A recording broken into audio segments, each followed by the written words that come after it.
políticos, de la cuestión de la crisis económica con López Portillo, de la continuación del régimen de Echeverría después de Díaz Ordaz, y vamos a ver qué sucedía en ese momento en la política exterior mexicana.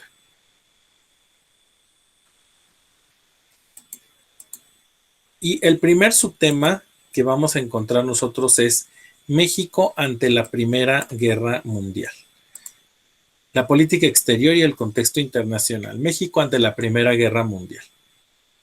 Bien, pues los acontecimientos mundiales, nosotros estábamos en la Revolución Mexicana, 1910, 1921, y evidentemente esto dejó como efecto en el país una crisis, ¿no?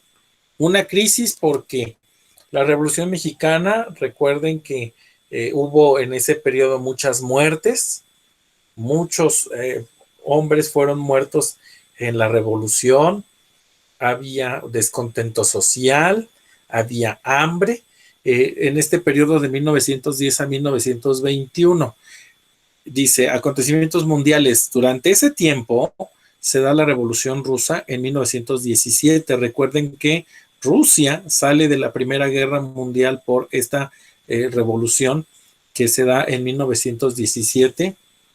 Y solo para poder tener una idea de lo que sucede con los rusos, la Primera Guerra Mundial se da de 1914 a 1918 y ellos salen justamente en este último periodo de la guerra.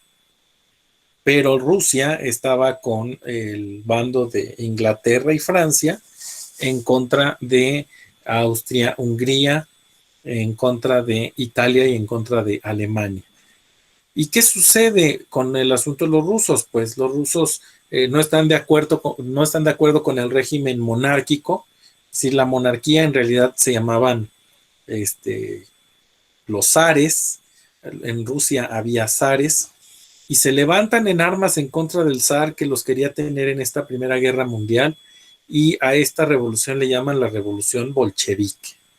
Esta revolución bolchevique lo que tiene como consecuencia es que deponen al zar Nicolás II y empieza una época de un gobierno socialista.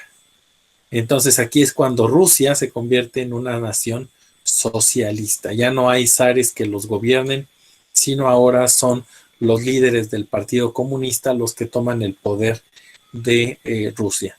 Y eso fue lo que sucedió en 1917 y por eso salen de esta guerra de 1914 a 1918. En 1929 se da la Gran Depresión en Estados Unidos en la Bolsa de Valores de Nueva York, en Wall Street, y esto genera una gran crisis también a nivel mundial. Entonces, si ustedes se dan cuenta, pues en México bajaron las exportaciones, disminuyeron las exportaciones, disminuyeron los ingresos, pero eso sí, les puedo decir que en esta época de la Primera Guerra Mundial aumentó la producción de alimentación, calzado y textiles en nuestro país. ¿Qué sucedió en el contexto internacional en este marco de la Primera Guerra Mundial? México llamó la atención de Alemania y de Estados Unidos porque se descubrieron reservas petroleras. Y tanto Alemania como Estados Unidos tenían que utilizar esas reservas petroleras para mover sus barcos, para mover sus vehículos. Y entonces Estados Unidos y Alemania buscaron el apoyo de México. Venustiano Carranza, que era el presidente de la República, declaró que México se mantendría neutral. Y aquí hay un elemento histórico muy particular, que es el telegrama Zimmermann. Fue un telegrama que fue enviado por los alemanes en clave hacia el gobierno mexicano, es decir, hacia el gobierno de Álvaro Obregón. Y aquí ustedes podrán leer en el titular que dice: el telegrama Zimmermann, el día en que Alemania le ofreció a México entrar a la guerra con Estados Unidos. Los alemanes querían que nosotros fuéramos a la guerra contra los Estados Unidos. Este que están viendo ustedes en pantalla, ahí lo están viendo, es el telegrama Zimmermann. Y tiene una particularidad. Está escrito con puros números. ¿Por qué? Porque estaba codificado. Es decir, todo esto hablaba de algo en particular. La escritura secreta, ¿vieron? Aquí están las cifras que tenía el mensaje original, dirigido a la embajada alemana en la Ciudad de México. Y quiero que veamos la traducción. Ok. Como casi no se ve, se los voy a leer yo. Tenemos la intención de comenzar la guerra submarina sin restricciones a partir del 1 de febrero. Se intentará, no obstante, que los Estados Unidos se mantengan neutrales. Para el caso de que no sea posible lograrlo, ofrecemos a México una alianza sobre las siguientes bases: guerra conjunta, tratado de paz conjunto, generosa ayuda financiera y acuerdo por nuestra parte de que México podrá reconquistar los territorios de Texas, Nuevo México y Arizona perdidos en el pasado. Dejo los detalles a su excelencia. Sírvase usted comunicar lo anteriormente dicho al presidente en el más absoluto secreto, tan pronto como la declaración de guerra contra Estados Unidos sea algo seguro, y sugiéralo que invite inmediatamente por iniciativa propia a Japón para unirse y que haga de intermediario, entre nosotros y Japón. Sírvase advertir al presidente que el uso despiadado de nuestros submarinos ofrece ahora la perspectiva de que Inglaterra sea forzada a la paz en pocos meses. ¿Cómo ven? ¿Cómo ves este telegrama, Alejandro?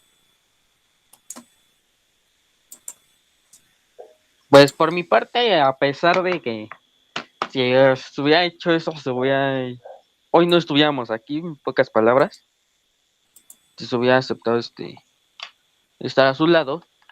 Primera. Segunda, yo lo considero como algo mal porque ellos nada más preferían exponer a otros, como sería Japón y aquí México, para que ellos pudieran obtener recuperar la mayoría de su territorio perdido, ¿no? Por mi parte, Claro. lo que yo quiero. Dani, ¿te imaginaste en algún momento que Alemania hubiera buscado en México un aliado? No, yo siempre pensé que había sido solamente Estados Unidos, pero nunca pensé que México. Fíjense, ¿no? Entonces, esto es súper interesante en el contexto de esta Primera Guerra Mundial.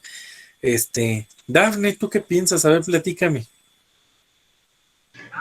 Pues estuvo bien que el presidente de ese entonces no aceptara pues la propuesta que le hizo Alemania porque también nosotros estamos en nuestra revolución.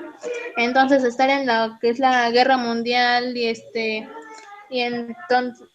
en revolución y luego el país que como quieren combatir es el vecino y pues como que no estaba como que no le convencía y pues estuvo bien así ya. Ok, Pero gracias, tuvimos que Dafne. participar en la segunda. Adelante, Kevin. A mí ahorita me surgió una duda. Sí.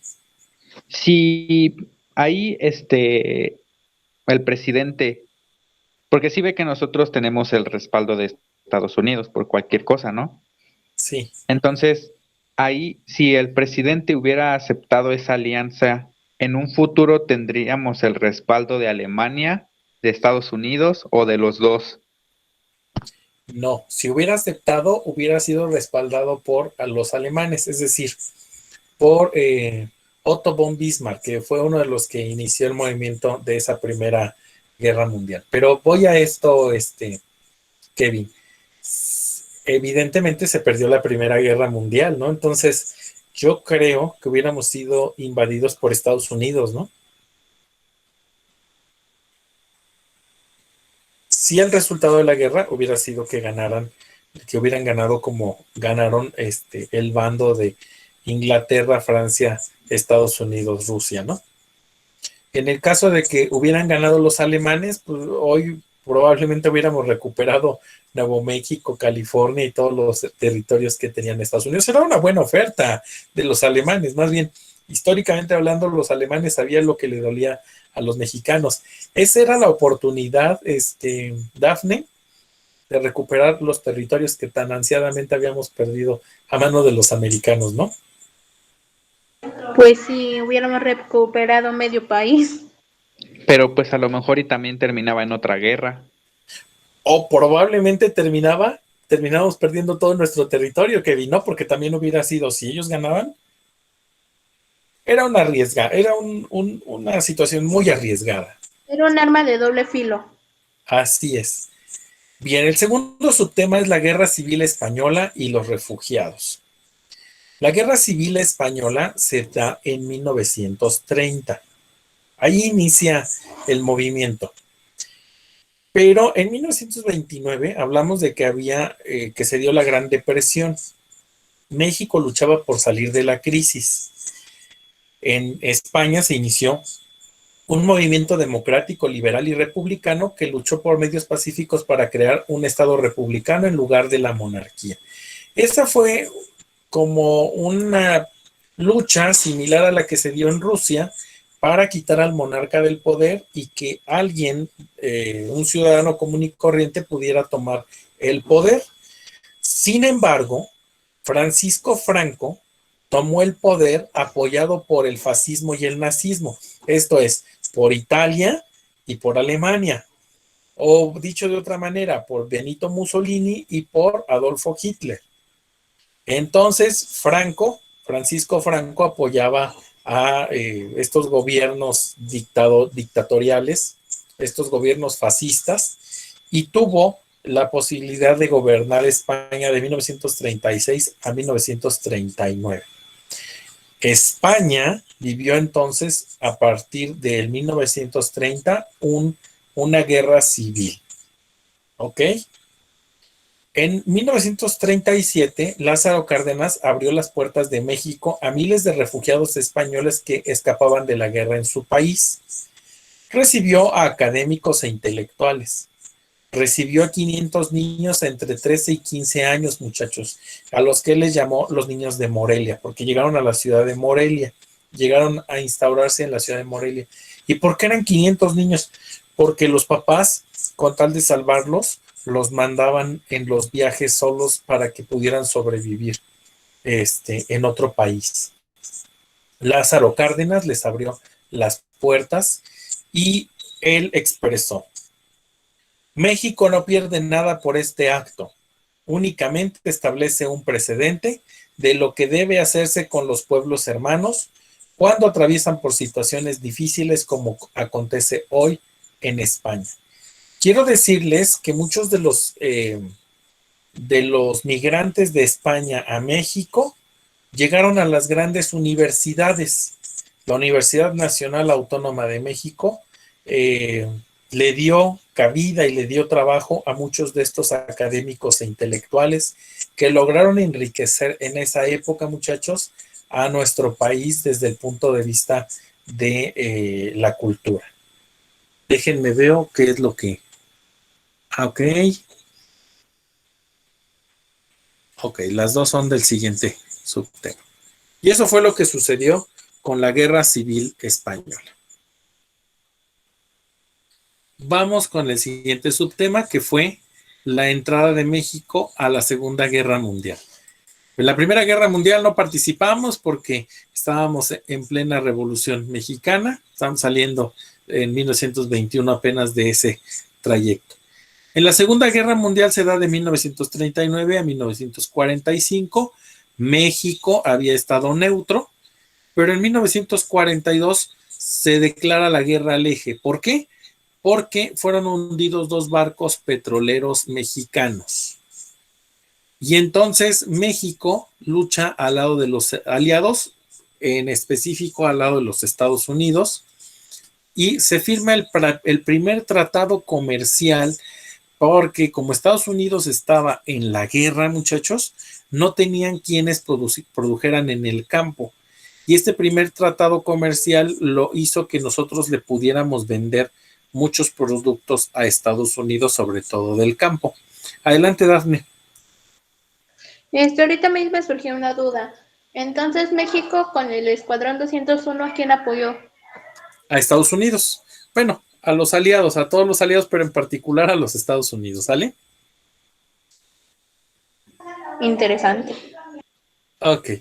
Y se estrecharon vínculos y esto tuvo un efecto positivo. ¿Qué hubo? Mayores exportaciones, menores importaciones, hubo mayor ganancia con lo que nosotros le vendimos a los Estados Unidos. Y vamos a los secretos de la guerra.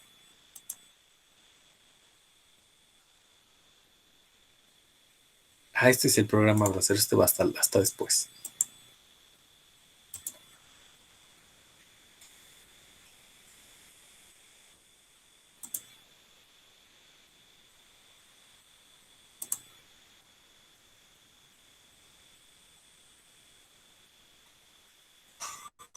El día 13 de mayo de 1942, el buque petrolero mexicano Potrero del Llano sería atacado y hundido por el submarino alemán U-564 en el Golfo de México, llevándose consigo las vidas de 14 de sus 35 tripulantes. Una semana después, el también petrolero Faja de Oro sufriría el mismo destino a manos del submarino U-106, impulsando así a México a declarar la guerra el 28 de mayo de 1942 en contra de las potencias del eje, Alemania, Italia y Japón. Habiendo mantenido previamente una postura neutral, el país americano, sin embargo, entablaría combate contra las fuerzas japonesas sobre el Océano Pacífico en 1945, de la mano del hoy célebre Escuadrón 201. Pero, ¿realmente conoces la historia y los logros de este legendario cuerpo de aviación? Bienvenido a la armería. Mi nombre es Carlos, y hoy te hablaré sobre 10 cosas que quizás no sabías del Escuadrón 201. Número 10. El Escuadrón 201 estaba conformado por pilotos aviadores y las aeronaves mexicanas que entablarían combate directo en contra de potencias del eje, pero estos no serían... Porque eso es importante.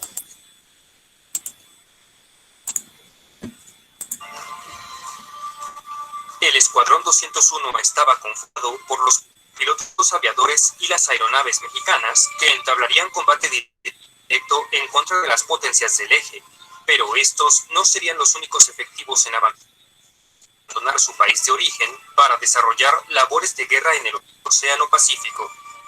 Verás, en realidad, este escuadrón de 30 pilotos representaba únicamente al cuerpo de ataque de la llamada Fuerza Aérea Expedicionaria Mexicana, misma que por su parte estaba compuesta de un total de 300 efectivos, entre los que se encontraban tanto los pilotos aviadores como los mecánicos, armeros y personal de apoyo dedicados día y noche a equipar, reparar y dar mantenimiento a los aviones del escuadrón.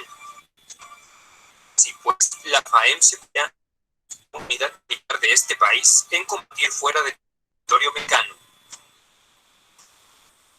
Número 9. Seleccionados como los mejores elementos de la Fuerza Aérea Mexicana para combatir en el frente de guerra, los 300 efectivos antes mencionados comenzarían su adiestramiento especializado en los Estados Unidos a partir de julio de 1974, operando principalmente en los campos aéreos de Greenville, en Texas, y de Pocatello, en Idaho. Sin embargo, de los 38 pilotos originalmente seleccionados, solo 30 terminarían conformando al Escuadrón 201, ya que desafortunadamente 2 de ellos fallecerían en accidentes durante el entrenamiento, y otros 6 serían excluidos de la agrupación como resultado de los exámenes médicos llevados a cabo durante el proceso de preparación final. Número 8. Como dato curioso, los aviones entregados por los Estados Unidos al Escuadrón 201 eran los entonces muy potentes y relativamente modernos cazas Republic P-47, que contaban con un peso total de 8 toneladas, y eran por lo tanto algunos de los aviones más pesados de este tipo de la guerra. Sin embargo, su potente motor Pratt & Whitney R2800 Double Wasp de 18 cilindros les permitía alcanzar una velocidad máxima de hasta 686 kilómetros por hora, y su alto peso y robusto blindaje los hacían ideales para maniobras de ataque en picado. Además de que sus 8 ametralladoras de calibre 50 montadas sobre sus alas les conferían una potencia de fuego que no sería igualada por ningún caza japonés durante toda la guerra. Número 7. Así pues, habiendo completado su entrenamiento y superado todas las pruebas de selección, los 300 integrantes de la FAEM partirían por fin hacia el frente de guerra en el Pacífico el 27 de marzo de 1945, arribando por vía marítima a Manila, la capital de Filipinas, el día 30 de abril de ese mismo año.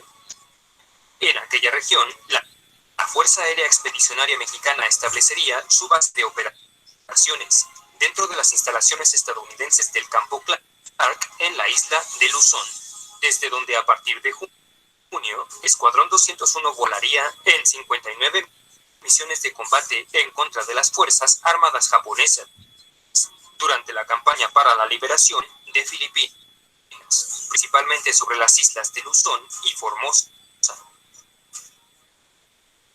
Número 6. Cabe destacar que durante la guerra, el Escuadrón 201 no operaría como una fuerza independiente mexicana de combate, sino que volaría adjunto al 58º Grupo de Combate de la Quinta Fuerza Aérea de los Estados Unidos, razón por la cual todos los aviones P-47 mexicanos portarían, sin excepción, la insignia estadounidense por encima y debajo de su ala izquierda, así como en ambos lados de su fuselaje. Sin embargo, el emblema de la Fuerza Aérea Mexicana sería también portado en... Espérame tantitito. Dafne, ahí te quedó claro por qué digo que en apoyo a Estados Unidos. Sí, pues también era como que un beneficio para los mexicanos. Exacto. Encima y debajo del ala derecha de cada aparato, y los colores verde, blanco y rojo de la bandera nacional adornarían también el timón de estos aviones. Número 5. De las 59 misiones de combate voladas por el Escuadrón 201, 54 de ellas serían llevadas a cabo con el objetivo de apoyar a las tropas terrestres aliadas, trabajando principalmente con la 25ª División de Infantería del Ejército de los Estados Unidos y diversas unidades. Ok, voy a dejarlos aquí porque siento que no está el bien, Escuadrón mexicano realizaría bien fluido el internet. Ok, voy a continuar. Me quedé en la Segunda Guerra, la entrada de la Segunda Guerra Mundial. Y viene ingreso a organismos internacionales. Pues evidentemente durante esa época México tuvo que entrar a estos organismos internacionales que permitían la regulación entre naciones. Ejemplo, en 1931 entramos a la Liga de Naciones, a la Liga de las Naciones, en el 46 a la ONU, a la Organización de Naciones Unidas, en 1948 a la Organización de Estados Americanos. Estos dos tienen como finalidad lograr la paz. Por ahí ustedes vayan colocando qué significa Organización de Estados Americanos.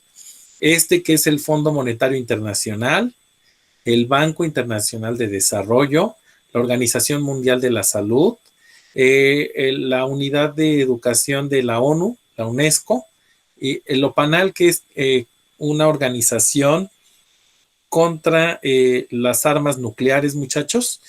De todas estas organizaciones, organismos internacionales, formamos parte. Pero algo súper importante del ingreso a organismos internacionales es que México fijó su postura ante las naciones extranjeras. Esa postura fue de diálogo y respeto a la soberanía de los países. Esa es conocida como la doctrina Estrada, porque el secretario de Relaciones Internacionales en ese momento se apellida Estrada. Apréndansela, es el diálogo y el respeto. Yo creo, Kevin, que al respecto, en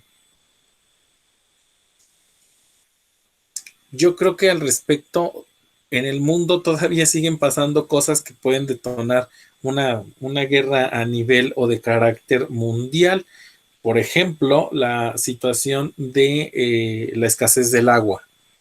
Las peleas por el agua van a ser cada vez más comunes. Si tú recuerdas, por ahí hay un conflicto en Medio Oriente entre árabes e israelíes que ha pasado la frontera a los Estados Unidos de Norteamérica con la creación de ISIS. No sé si recuerdas que son los que se adjudican el terrorismo de que hayan derribado las Torres Gemelas. Entonces, creo que todos esos temas que son endebles en el mundo pueden propiciar una guerra a escala mundial. No sé si ustedes estén enterados que Corea del Norte sigue fabricando productos nucleares o bombas nucleares, y eso tiene o mantiene en tensión al mundo entero, ¿no? Ellos son de los pocos países socialistas que quedan en el mundo. No sé si ustedes vean cómo todos estos países asiáticos, ¿no?, pueden de alguna manera generar una guerra en el mundo actual, y cómo Estados Unidos ha ido perdiendo poderío a partir de la última década. Voy con el último subtema que tiene que ver con, penúltimo, efectos de la Guerra Fría y la Revolución Cubana. Ustedes saben que la Guerra Fría se dio entre Estados Unidos y Rusia, Estados Unidos capitalista, Rusia comunista, y que estos países lucharon sin las armas, ¿no? Realmente era una carrera armamentista, pero apoyaron a muchos países, entre ellos lo que yo te decía, Kevin, Rusia apoyó a Corea del Norte, Estados Unidos apoyó a Corea del Sur, y por eso es que se dio el que Corea del Sur fuera capitalista y Corea del Norte comunista, y que ellos hayan apoyado, los rusos, a los coreanos para que ellos hayan desarrollado sus armas nucleares. En el caso de Vietnam, también ustedes conocen Vietnam del Norte y Vietnam del Sur, uno apoyado por Estados Unidos, el otro apoyado por Rusia. Lo mismo en algunos otros países asiáticos en donde Estados Unidos quería que todo el mundo fuera capitalista. Bien, uno de los países que se convirtió en socialistas fue Cuba, y México atendió a los principios de no intervención y de autodeterminación de los pueblos. Es decir, no se metió, a pesar de que Estados Unidos quería que toda la zona bloqueara comercialmente a Cuba. México no entró en ese bloqueo comercial. En 1959 se da esta revolución socialista en Cuba al mando de Fidel Castro y de Ernesto Che Guevara contra el dictador Fulgencio Batista, y toman el poder en este espacio.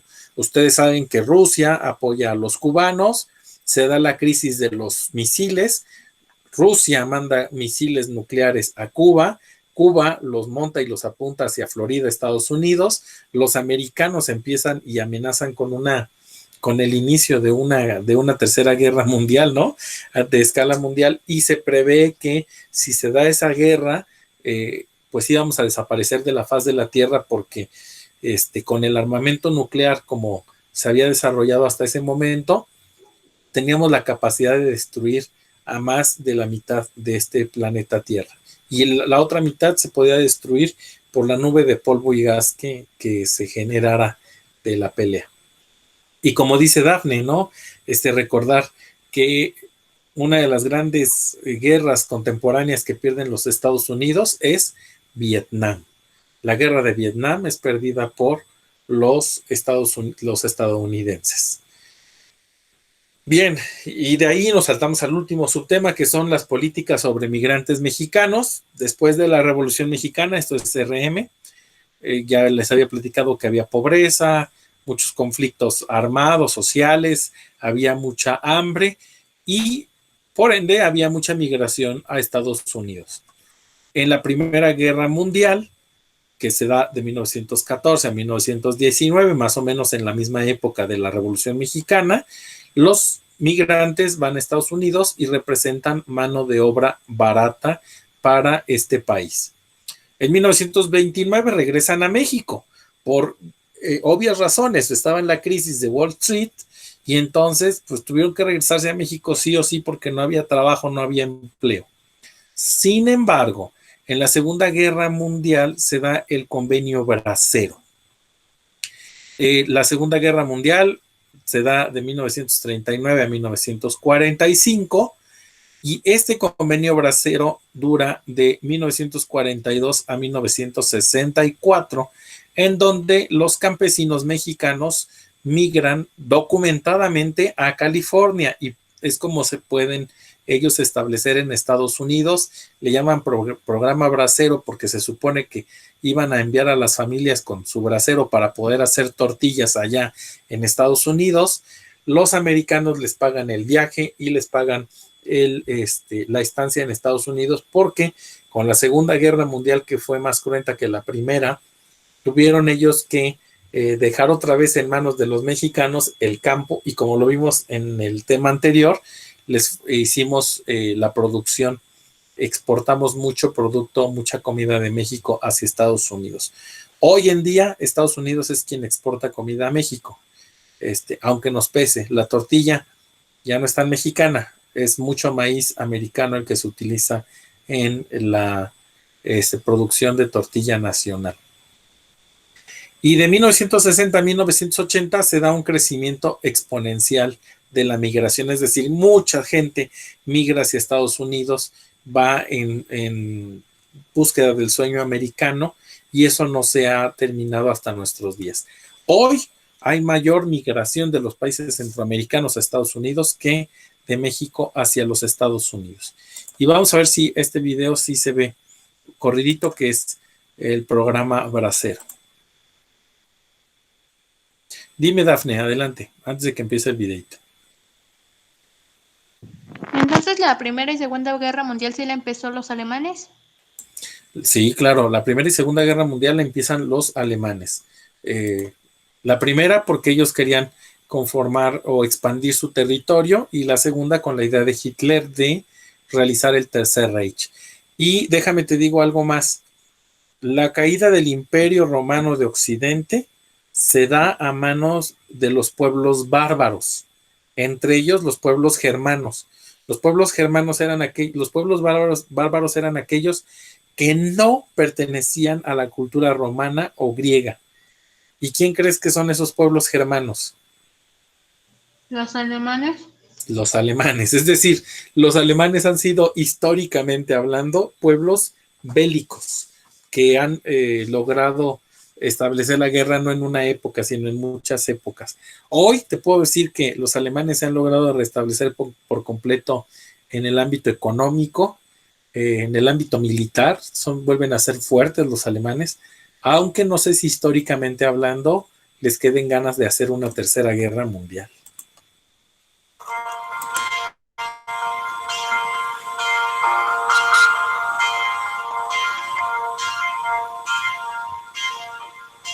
Durante la Segunda Guerra Mundial, millones de jornaleros mexicanos cruzaron la frontera para ir a levantar las cosechas en los campos agrícolas estadounidenses. Se los llamaban popularmente braceros, pues su fuerza de trabajo residía en el uso de sus brazos. Yo soy Felipe Muñoz, de 101 años de edad, y fui de bracero a Soledad, California, en Estados Unidos. Ahí trabajamos en el desague del frijol, la zanahoria, la cebolla, todos los 6 meses ahí trabajamos. Nuestro sueldo en ese entonces fue de $1 la hora. En 1942, Estados Unidos ya se encuentra en pleno conflicto armado, luego del ataque de los japoneses a la base naval de Pearl Harbor. De todos los rincones del país, incluyendo las comunidades rurales, hombres y mujeres son convocados. Ellos a las armas, ellas a las líneas de producción de armamento bélico. Semejante movilización de sus habitantes vació los campos agrícolas que quedaron solos. Mientras tanto, en México, La pobreza cunde por las comunidades rurales en un proceso originado en la sangrienta guerra civil que siguió a la revolución. Los presidentes Franklin Roosevelt y Manuel Ávila Camacho autorizan un acuerdo para que los jornaleros migren por temporadas para trabajar en la agricultura y en el ferrocarril. Y como parte de este convenio de buen vecino, justo está el tema de Estados Unidos no tiene manos, no tiene gente que trabaje el campo, que levante las cosechas, porque todo está volcado en el esfuerzo de la guerra. Y México no supo venderse mejor, porque cuando Estados Unidos dependía de México para ganar la guerra, México le dio todo. Y, entre otras cosas, le dio toda su fuerza laboral. Ahí te van decenas de miles de hombres, de braceros, ¿no?, que usan sus brazos justo para que levanten tu cosecha y activen tu economía. Así nació el Mexican Farm Labor Program, informalmente conocido como Programa Bracero.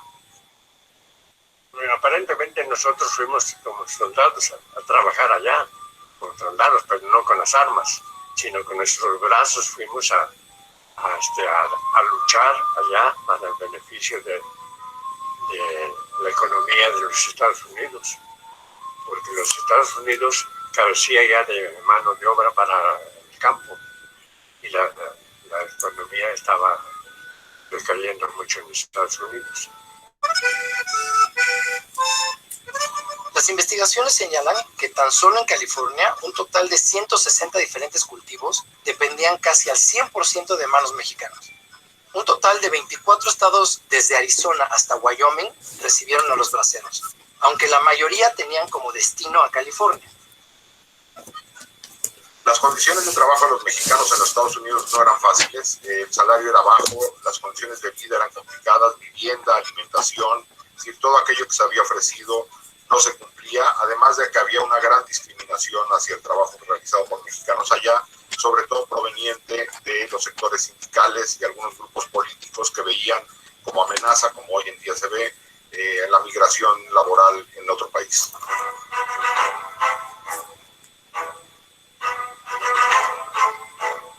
Los braceros, digamos que surgieron como la gran fuerza que utilizó México durante la Segunda Guerra Mundial. Llegó a un acuerdo con Estados Unidos por el cual se podían enviar 50,000 trabajadores al año para auxiliar a los norteamericanos en las cosechas, en los sembradíos y en toda la cuestión de agricultura, porque su industria estaba reconvertida hacia el esfuerzo bélico. Así, entre 1942 y 1964 se realizó el gran proyecto bracero, que también incluyó a la industria ferroviaria. ¿Cuál fue el problema? Que a cada uno de los trabajadores se les retenía el 10% de su salario como caja de ahorro. Hoy en día, la Suprema Corte de Justicia de México sigue defendiendo y se ha pronunciado para que todo aquel trabajador bracero que se fue a Estados Unidos durante la Segunda Guerra Mundial reciba lo que le corresponde, una compensación que se ganaron con el sudor y la sangre de su trabajo.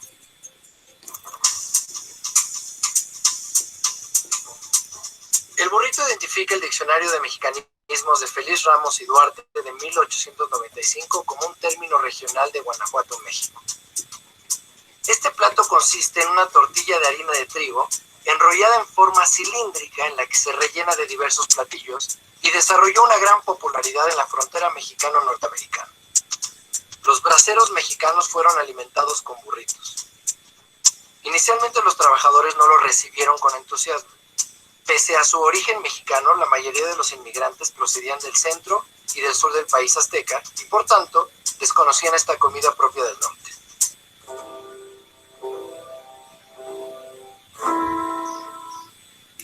Muy bien, pues un montón de cosas que reflexionar a propósito de el trabajo del día de hoy, ¿verdad? ¿Cómo ves, Alejandro? Mande, es que no lo escucho porque mi internet está súper lento. Ok, ¿cómo ves ese videito que acabamos de ver? Para mi gusto estuvo interesante. Vamos a ver cómo se creó todo. Fíjense bien, ¿eh? A ver, Dafne, fíjate bien. Este es el libro que hemos ido ocupando. Voy a Ajá. tratar de hacer gráfico esto. No nos hemos saltado ni una sola sección de este libro. Todo esto que estoy recorriendo es lo que ya hemos nosotros trabajado en las diferentes lecciones. Ahorita se van a sorprender por algo. ¿Ven que sigue corriendo? Está potente. Eso sí. Este es el bloque 4. Y nosotros vamos exactamente en... Ya casi llego. En esta parte. Todo esto ya lo vimos, que es la mayor parte del libro. Y únicamente nos resta estas hojitas de aquí, que es la parte más delgada del libro. Aquí lo van a poder ver. Este es el bloque 5. La siguiente semana terminamos el bloque 4, que es este pedacito que está aquí.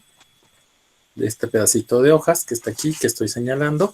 Y yo me siento muy orgulloso y muy tranquilo porque precisamente hemos ido avanzando mucho, inclusive en la pandemia. Por favor, váyanme colocando su nombre empezando por apellidos. Quiero que le echemos muchas ganas para poder terminar este material que afortunadamente siento que nos ha dado mucho para poder hablar en estas clases de historia. ¿Se habían imaginado que habían recorrido tanto?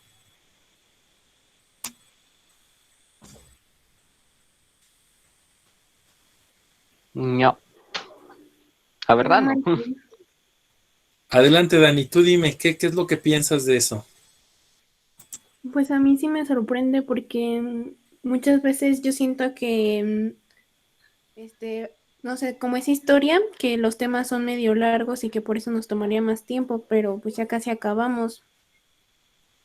Ya casi acabamos. ¿Y qué quiero decir con esto? Que muy probablemente ustedes no se den cuenta, pero es mucho más fácil leer, es mucho más fácil la historia de lo que ustedes pensaban. Yo casi estoy seguro que en los años que llevaban en la secundaria, pensaban que difícilmente un libro de texto podían terminarlo. Pero yo les voy a demostrar que sí se puede y que además de todo podemos obtener grandes beneficios de tener estos libros de texto que nos dan en la Secretaría de Educación. Pues bien, muchachos, a todos los que ya, si hay alguien que quiera comentar algo, Kevin, a ver, platícame. ¿Qué sientes al ver esto? ¿Cómo, maestro? Perdón. ¿Qué sientes al ver que ya vas a terminar tu libro de historia? Pues bien, porque a mí no me gustaba casi no me gusta la historia, pero pues como usted la explicaba y así, pues se me hacía más entretenida. Qué bueno, que me da mucho gusto. Pues bien, muchachos, pueden salir. Nos vemos mañana los que vayan a estar en Quantrix. Daphne, ¿ibas a decir algo? Adelante. No, que confirmo con lo que dice Kevin. De hecho, me gustan mucho más sus clases que historia que las que tuvimos en primero y en segundo año. Qué bueno, me da mucho gusto escuchar eso. Pues ya no los entretengo más, muchachos. Cuídense mucho y nos vemos la siguiente semana. Los que estén en Quantrix, nos vemos mañana. Hasta mañana, maestro. Hasta luego. Hasta luego.